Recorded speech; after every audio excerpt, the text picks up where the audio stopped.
मी काय केलंय, मी त्यांना 3 टेक्निक शिकवतो. एक, सगळ्यात पहिली गोष्ट म्हणजे अभ्यासाच्या पद्धतीमध्ये थोडासा बदल करून त्यांना एकाग्रता शिकवतो. दुसरं टेक्निक आहे तथास्तु इंडक्शन टेक्निक. ह्याच्यामुळे त्यांचं विचारांवरती नियंत्रण येतं, त्यातून ते फोकस होतात. आणि तिसरं म्हणजे कॉन्सन्ट्रेशन ट्रिगर टेक्निक. ह्या टेक्निकमुळे ते त्यांना हवी असेल तेवढी एकाग्रता काही सेकंदात मिळवू शकतात. याबद्दल आपण नंतर डिटेलमध्ये बोलणार आहोत.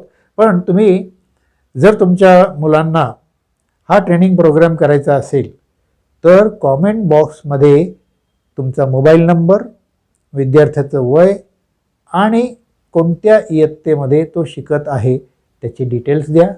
मी तुम्हाला संपूर्ण डिटेल्स पाठवून देईल व्हॉट्सॲपवरती.